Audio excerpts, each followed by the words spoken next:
Okay. Hello fruit bats, it's Freely the Banana Girl here. Today is day 4 of the 30 videos in 30 days. And today's topic is getting fat on a high carb, on a raw food lifestyle. You look pretty fat. Turner, do a swirl for us. Do a swirl. Swirl the physique.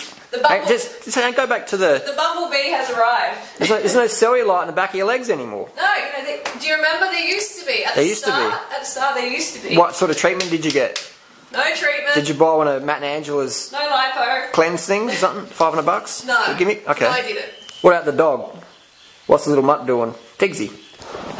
Yeah, so like gaining fat on a high carb, high fruit lifestyle, is it possible? Well, look, firstly we need to determine whether it's actually fat, fluid, muscle, bone weight, because a lot of people are like, oh my god, I'm gaining fat, but are you really gaining fat? You know, we need objective measurements. And one that is probably the closest that we can get to accurate, which is still not completely accurate, is a DEXA scan. Yeah, that's probably the best there is, but it's still pretty subjective because you can drink a gallon of water in a day and eat heaps of salt and put on, like, you know, 5-6 kilos of water weight in a day, but your body fat percentage will go down even though your body fat total grams hasn't changed. So it might be able to measure your body fat grams if you did it before and after, but otherwise it's a bit, you know. Yeah, we kind of need something. Yeah. You know? Yeah, because it's like, I'm gaining fat, but are you?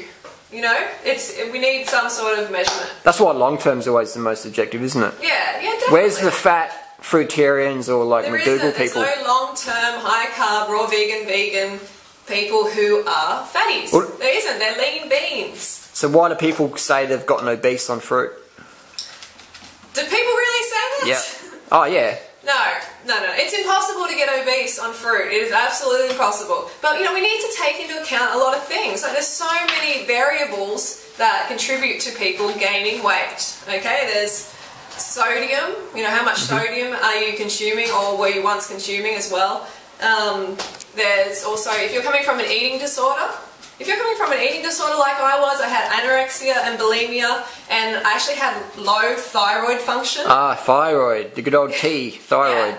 I had a blood test, it was diagnosed with low thyroid, they put me on medication, I was on that for about 6 months to a year, and guess what? You know, now I don't have any thyroid issues, it's not slowing me down at all, but because I had that problem and I came to this lifestyle, of course I was going to gain a little bit of weight. Because I was coming from anorexia and bulimia, and you know, whenever you create a calorie deficit, like you forcefully take, you know, 1,000 calories, 1,500 calories away from what your body needs every day, then it's going to catch up. There's going to be a time where it rebounds and catches up. But is that is it the fruit making you fat? No. No. So those people with thyroid issues, which is pretty common unfortunately, I see a lot in the cycling community and that, and even myself had a few thyroid issues for a while because I was just, you know, just doing stimulants and drugs, party drugs and shit like that, and that does have a long-term effect. On your metabolism, definitely. Yeah. You know, and so, like, there's probably no people out there at all who haven't tried a diet. Yeah. Everyone's tried a diet. And most people are on a diet. Yep. At any time. Like, they're on a diet at some stage. And I think the camera's shaking off. I'm just shaking. Cold? A little bit. Oh, he's cold. So everyone's been on a diet or they're on a diet. And then they come to this lifestyle and they start eating normally. Yeah. So their body has been yo-yoing. Yep. They've been in this yo-yo stage. And then all of a sudden they're getting sufficient calories. And their body's starting to heal. The body starts to, you know, hold on to the nourishment. And the water. Hold on to the water for healing purposes. Hormonal purposes. Definitely. Beneficial. We need to go through that stage before our body balances out. I mean, I'm living proof. I was, you know, over 40 pounds heavier than now. Yeah.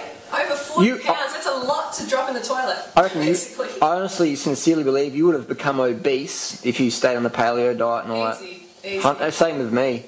But the thing is, we love food. You can't stay on them, can you? Because it's so low carb that you just start to go crazy and you binge out all the time. Yeah. So it's not sustainable. No. And this is a lifestyle. We have to stop treating it like a diet.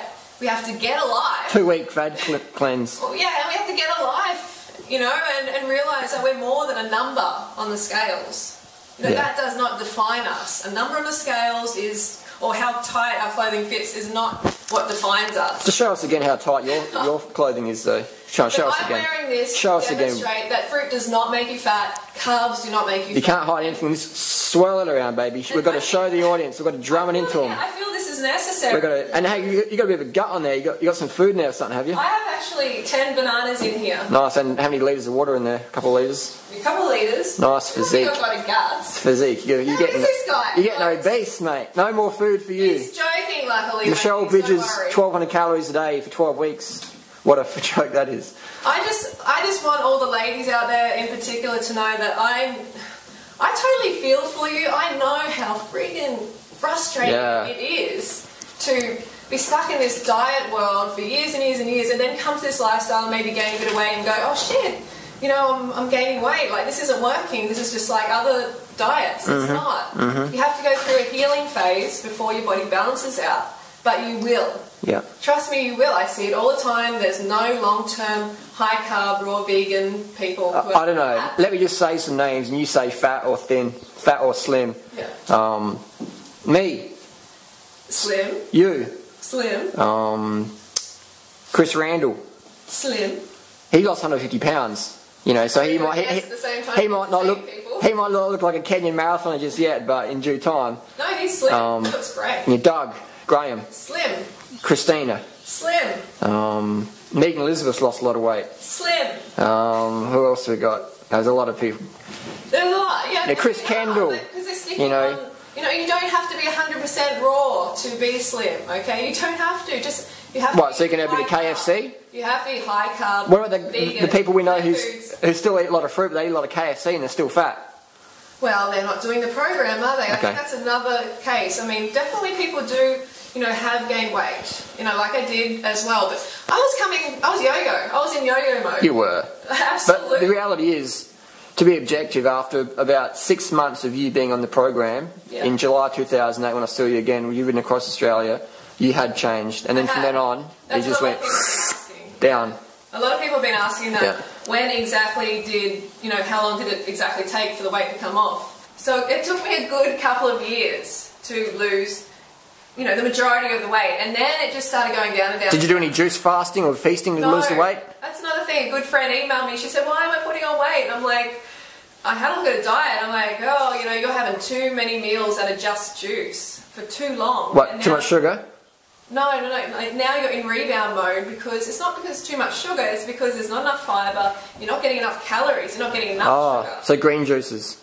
Yeah, a lot of those green juices, well, you know, they can really send you back into slow metabolism. Slow it down to like a slug crawl. Yeah. Well, Angela Stokes, man, she's put on a lot of weight. I saw one of the video clips recently, and sort of Matt Monarch had a bit of a side of her body, and she's put on a lot of weight.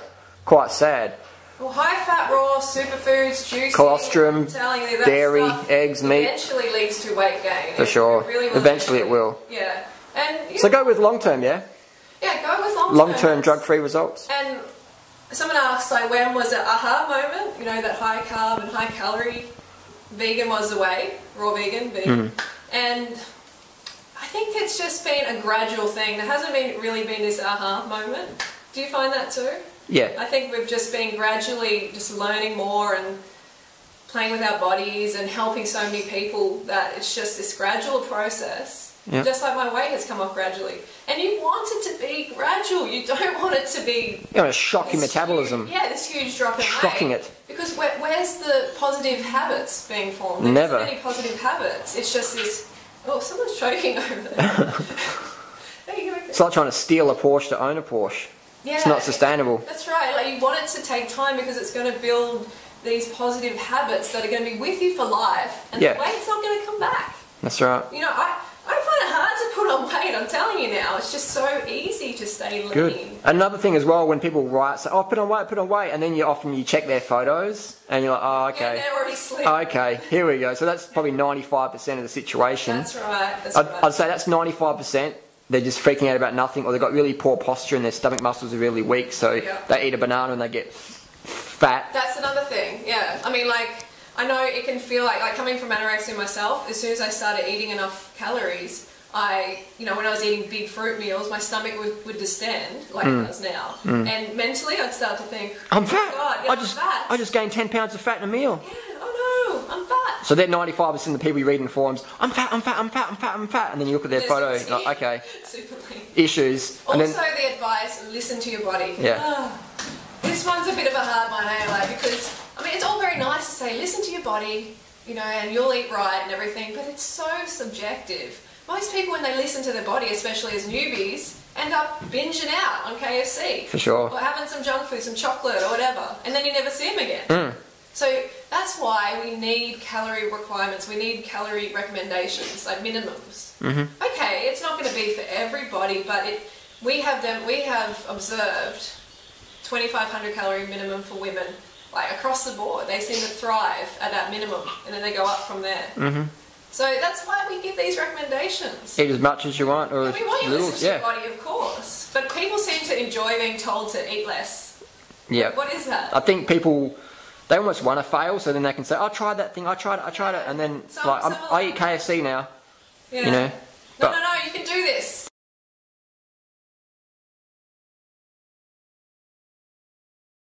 Okay, so that's my message today. Hope you enjoyed it, and I'm going to see you tomorrow, day 5. Got a good video lined up, and don't forget to go. One more swirl, just in case you got fat in the video. Just in case you got fat in the video. Swirl it around. Don't hurt yourself.